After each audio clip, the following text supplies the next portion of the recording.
Baik, assalamualaikum warahmatullahi wabarakatuh dan jumpa lagi bersama saya Ida Bagus Kedara Mardana dari kelas 11 TJKT 1 nomor presensi 27. Untuk hari ini saya mungkin akan membahas ya mengenai praktikum routing statis di Cisco Packet Tracer. Jadi bagaimana untuk konfigurasinya dan skenario-nya, langsung saja kita simak. Baik, di sini saya diberikan sebuah modul oleh guru pengajar PPJ PKPJ saya. Praktikum ini praktikum ketiga ya tentang routing statis. Tujuannya itu kita untuk mengetahui cara kerja routing statik dan juga melakukan simulasi routing statik dengan Cisco Packet Tracer. Routing statik itu sendiri itu sebuah routing yang dilakukan oleh administrator untuk mengkonfigurasi informasi mengenai sebuah jaringan dengan cara manual, tidak otomatis ya. Untuk routing statik ini sendiri ciri-cirinya itu ada dua. Jalur spesifiknya itu ditentukan oleh administrator dan juga pengisian tabel routing itu dilakukan secara manual oleh admin jaringan atau administratornya ya. Pengujian routing statik ini dalam sebuah jaringan kecil ataupun menengah itu bukan sebuah problem atau masalah ya. Akan tetapi berapa segi entry itu harus disajikan forwarding table ya pada setiap routernya ya. Nah, cuman yang perlu kita sebagai catatan, bagaimana jika kita misalnya harus melengkapi forwarding table di setiap router yang jumlahnya tidak sedikit pada sebuah jaringan yang besar. Itu yang akan jadi sebuah PR kita kalau misalnya melakukan routing statik secara manual ya. Ada cara kerjanya sini, tambah konfigurasi router ya, dilakukan oleh administrator. Router itu melakukan sebuah routing dengan informasi yang diterima dari sebuah tabel routing. Admin jaringan menggunakan perintah IP route secara manual. Berarti kita akan otomatis menggunakan CLI ya teman-teman. Untuk mengkonfigurasi router dengan routing statik yang jelas itu untuk berguna melewatkan sebuah paket data. Ada beberapa parameter di sini, ada destination, tujuan network mask dan juga biasanya diisi dengan xxxx/x atau slash trafficnya berapa untuk semua jaringannya. Kemudian ada sebuah gateway, datagram yang dicapai melalui sebuah antarmuka atau QI.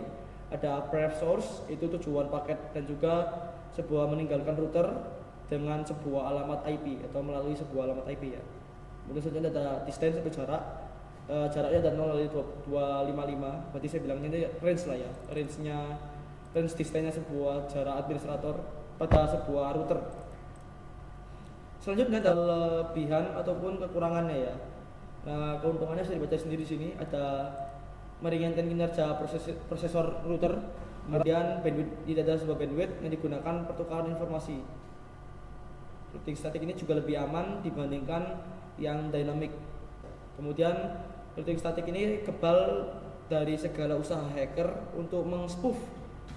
Kerugian ada administrator ini harus mengetahui semua informasi, jelas ya, pasti mengetahui.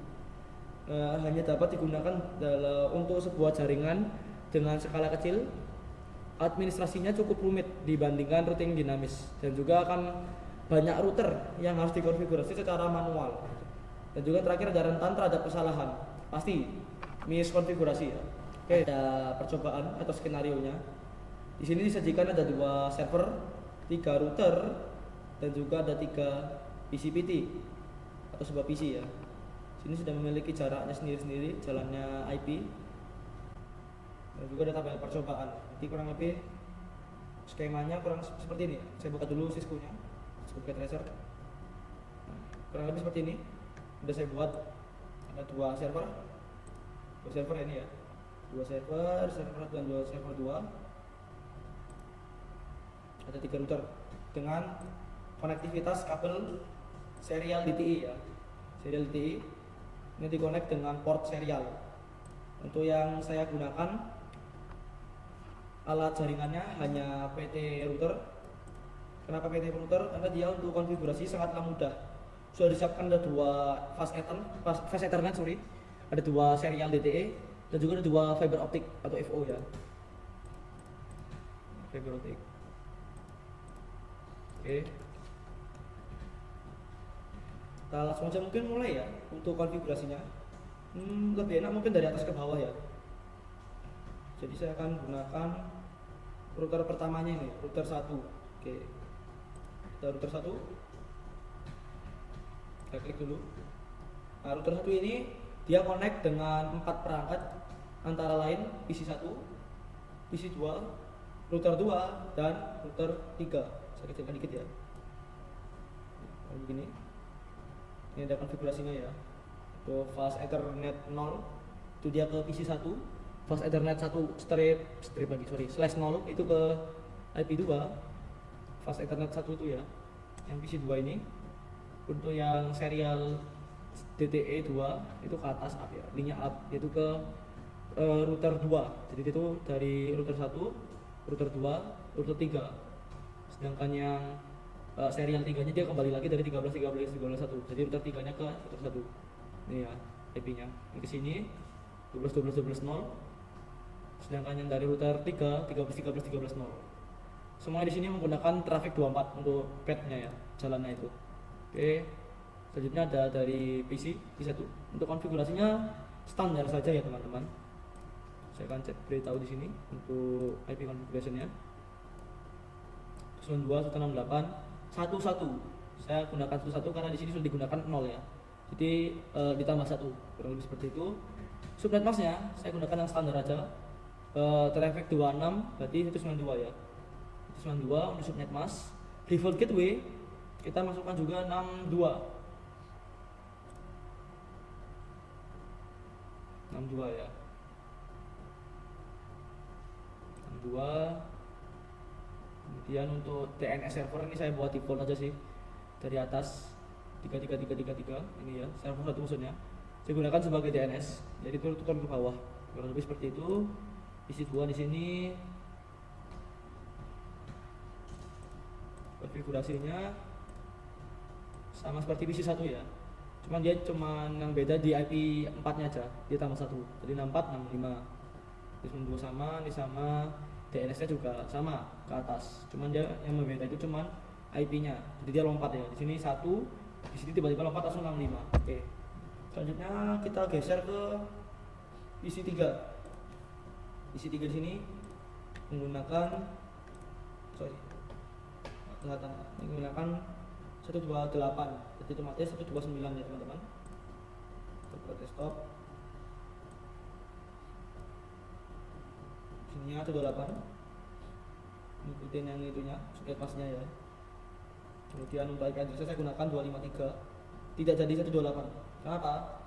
Ini sudah saya pernah tes juga untuk 128. Jadi 29 juga, itu tidak bisa. Jadi ketika kita send PDU ataupun tracer, dia tersendat-sendat. Kemudian untuk default gateway dan DNS saya gunakan sebagai default sama seperti PC 1 dan 2 ya. Itu kemudian itu router. Nah, untuk router ini kita konfigurasinya enable dulu. Kita sudah enable, jangan ke root, kemudian IP config configure ya.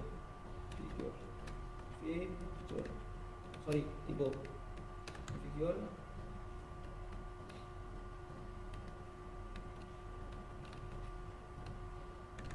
Nggak bisa dihapus.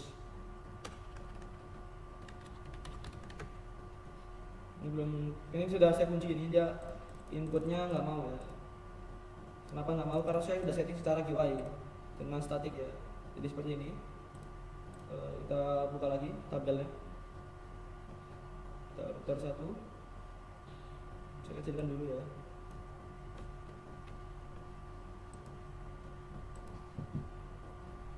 Sorry. Kurang lebih seperti ini.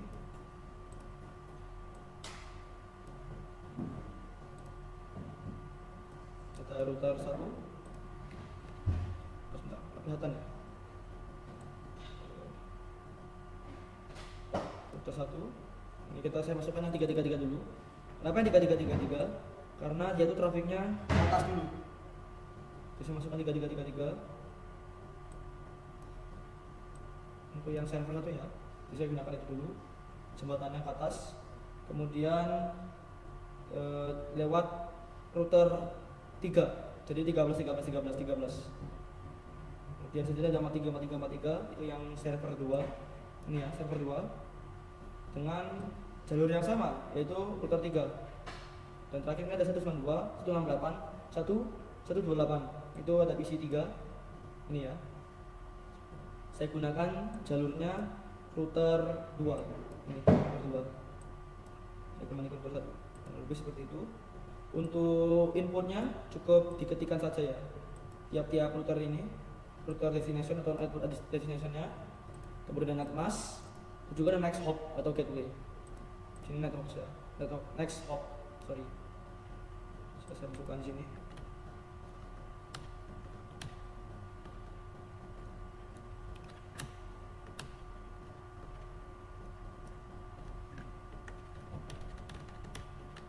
Kurang lebih caranya seperti ini ya. Saya demonstrasi saja secara singkat. Terus tinggal di add. Nah, ini otomatis sudah tertambah. Cuman ini kenapa dia nggak mau nambah? Karena itu tidak konsisten untuk address masknya. Ya, tidak sama. Tambah 8. Ini tinggal namanya IP root nambahnya. Hapus dulu ya. Jadi kurang lebih seperti itu untuk CLI. Tinggal kita ketikkan perintah IP root. Kemudian IP mana yang mau dimasukkan? Contohnya 268.128. Dia masuk net mask. Terakhir tinggal next hopnya saja. Ini sudah selesai. Tinggal dicek di konfigurasinya. Nah, nambah kan? Sama saja. Jadi kurang lebih untuk CLI seperti itu. Selanjutnya kita pindah ke router 2. Router 2 sini saya klik dulu. Untuk router 2 dia konsepnya sama seperti router 1. Hanya saja ya, dia di sini menggunakan IP dari PC1. PC1. PC1 ini akan melalui sebuah router, yaitu router 2. Jalurnya memang ya. Kemudian diterima di router 2. Jadi config-nya seperti itu. Saya gunakan 333 dulu dari server atas agar mau connect ya. Ini 333. Server 1 masuk melalui router 3. Kemudian dari router 3 ini dia dilanjutkan ke router 2 dan diterima langsung oleh router ini. Router 2 ini dia akan meng-forward bisa ke PC 3 maupun ke PC 1 dan PC 2 ya. Kurang lebih seperti itu. 4343 ini server 2 dan terakhir ini dikembalikan ke si PC 1 jalurnya ya. Sama untuk konfigurasinya pakai IP root. Sampai sini ada router 3.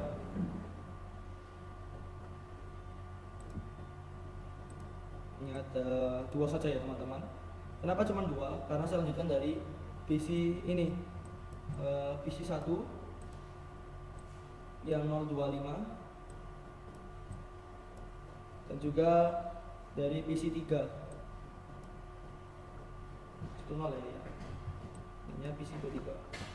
Jadi karena di sini kita mengetikkan 0, otomatis kan untuk device dia kan nambah 1 ya. Kalau saja 0 juga ditabrakan. Itu alasannya kenapa saya tambah 1 ya. Kemudian di server sekarang ya. Server konfigurasinya standar saja. Saya gunakan 33333 kemudian 1. Ini nambah 1. Untuk subnet mask kita defaultkan 255.255.2550. Untuk gateway-nya saya gunakan yang 333 tapi ada 3. DNS saya biarkan. Kenapa saya biarkan? Karena dia di sini tidak support DNS ya. Tidak disuruh memberikan DNS. Jadi saya kosongkan. Sedangkan untuk PC dia akan otomatis connect ke gateway-nya si server 1 melalui sebuah DNS. Jadi DNS-nya otomatis akan jadi 3333. Seperti ini.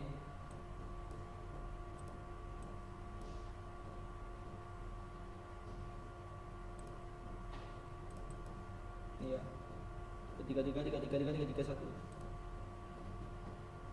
Ya soalnya dia lewat router dulu. Karena ini dia tidak lewat router dan juga standby posisinya. Jadi kita biarkan aja 3. Untuk router lagi. Server 2 dia sama seperti server 1 konfigurasinya. Melainkan yang berbeda hanya di bagian IP address. Dia menggunakan 434343 1. Untuk gateway-nya saya pindah dari 3, subnet masknya 255. Oke. Kurang lebih seperti itu. Untuk konfigurasi seperti ini.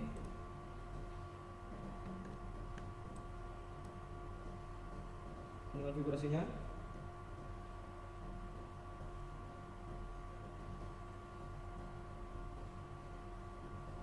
Nah, seperti itu ya konfigurasinya. Selanjutnya tinggal kita lakukan pengetesan. Kita lanjut dulu. Jadi ini sudah saya masukkan semua secara manual ya, menggunakan IP root melalui sebuah CLI atau command line interface di router ya. CLI ini ya. Sini.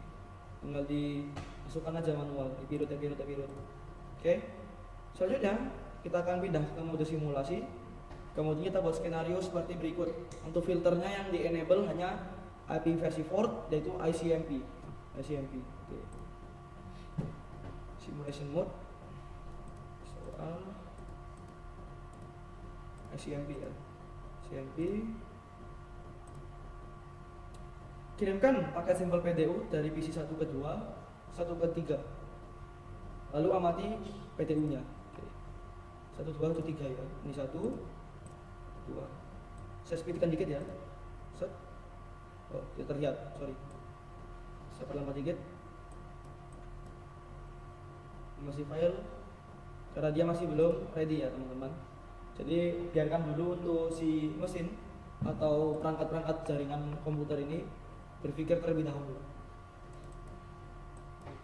Sorry. Saya reset lagi. Kita ulangi lagi ya. Saya speed dulu.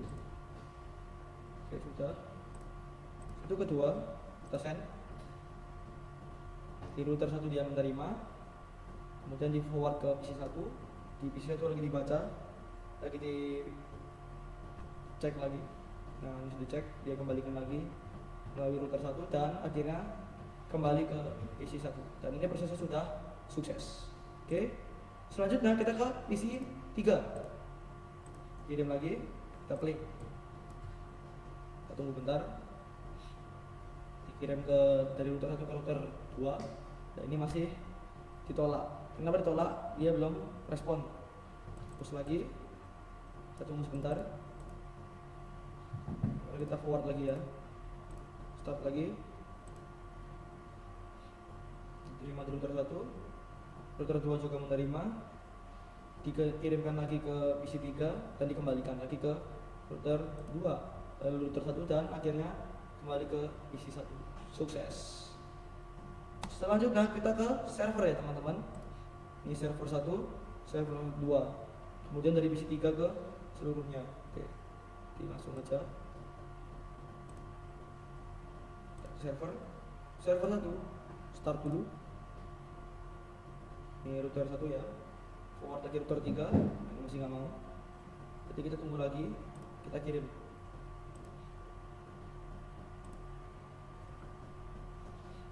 Tinggal lagi ya, sorry. Saya delete lagi ya. Karena ini kalau saya tekan flyer yang nge-lag. Karena spesifikasi laptop saya tidak kuat ya.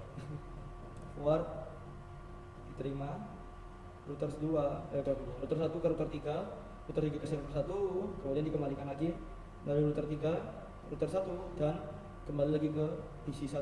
Sukses. Next kita ke server 2 ya teman-teman. Server 2 start. Saya start lagi. Router error. Start dulu. Saya forward ya. Oke. Kita ulangin. Router 1 diterima. Router 3, langsung server 2. Server 2 mengembalikan ke router 3, dikembalikan lagi ke router 1 dan sampai di PC 1. Berarti untuk PDU dari PC 1 semuanya sukses. Next one kita ke PC 3 teman-teman ya. Lalu dari server. Ya, PC 3 lalu PC server. Oke, let's try. Kita tembak.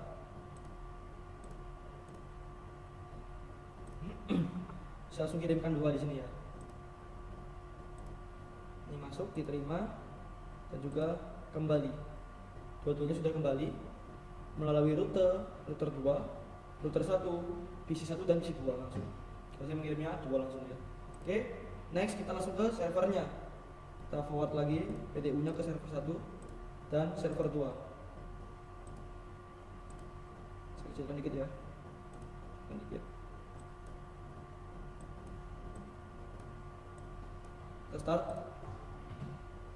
Router 2, router 3, server 1, kemudian yang dari server 2 dia langsung server 2, kemudian server 2 kembali lagi ke router 3, router 2 dan kembali ke router 1. Jadi PDU udah sukses untuk dari PC 3 ya. Next one kita akan tes dari server. Saya zoom dulu. Nah, mungkin saya akan buat langsung ya, langsung banyak. Apa yang terjadi? Apakah akan tabrakan trafiknya atau gimana? Who knows? Saya zoom buat 4 ya.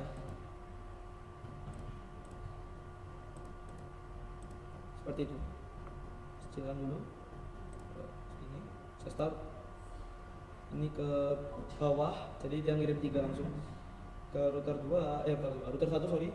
Router 1 ke PC 1 dikembalikan lagi, PC 2 dikembalikan lagi, PC 3 dikembalikan lagi, dan dari server dia dikembalikan, dan akhirnya semuanya paket-paket PDU ini kembali lagi ke server 1. Untuk semuanya prosesnya sukses. Jadi untuk proses pengiriman PDU ini sudah berhasil lah teman-teman. Next kita akan pindah ke mode real time. Kita coba lagi di mode real time. PC 1 ke PC 2 sukses. 1 ke 3 sukses. Kita akan tes lagi dari PC 2 ke 1 sukses. 2 ke 3 sukses. Oke, jadi aman ya teman-teman. Next kita mungkin tes lagi melalui perintah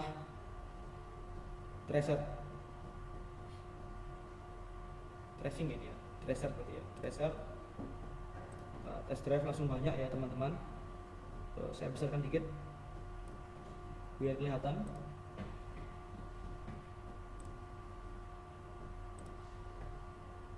Saya langsung aja berarti ya, langsung real time aja. Sini saya buka dulu CMD nya atau command prompt di PC 1.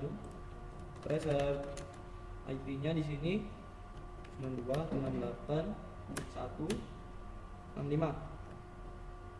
Sukses ya, karena dia satu router yang sama. Walaupun dia ininya istilahnya IP nya besar atau lebih ya range nya, dia tetap bisa karena dia masih satu router.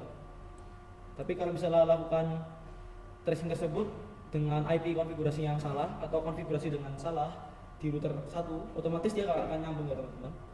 Next kita ke PC 3. Reset lagi. 1, 2,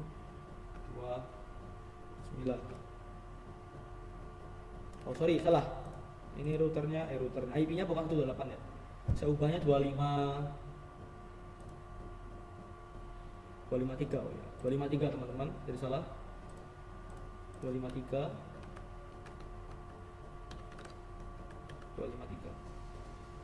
Nah ini connect ada 3 ya, 3 yang sebelumnya 2, yang ini 3. Jadi trafficnya salah, 1 kirim ke sini, kemudian langsung diterima 2. Kalau PC 1 yang kita lakukan tracing ke PC 3, dia ke router 1, router 2, kemudian diterima 3. Seperti itu. Next kita ke server.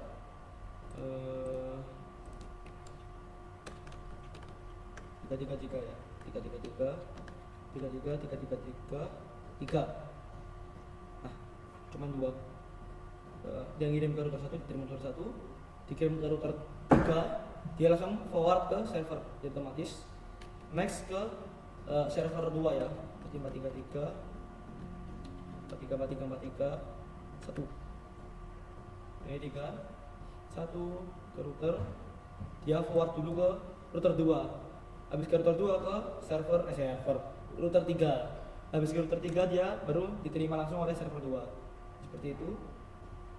Berarti untuk tracingnya udah selesai. Aman ya.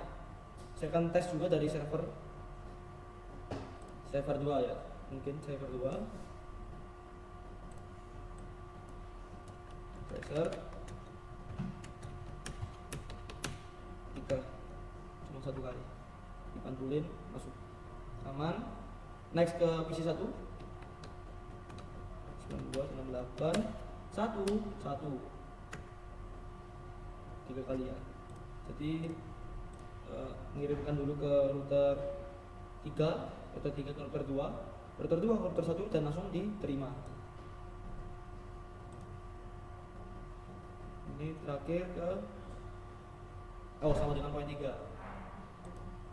di tracing lagi ya. Kita tracing lagi untuk PC 2 68 165 masuk aman ya. Selanjutnya kita next tracing lagi ke PC 3 253 sama 3. Karena untuk servernya sendiri dia diputar dulu melalui router seperti itu ya. Jadi untuk proses tracer sudah selesai, dan juga untuk konektivitas pada topologi jaringan static routing ini sudah aman dan juga sudah selesai ya. Saya tes ping mungkin ya, kita tes ping.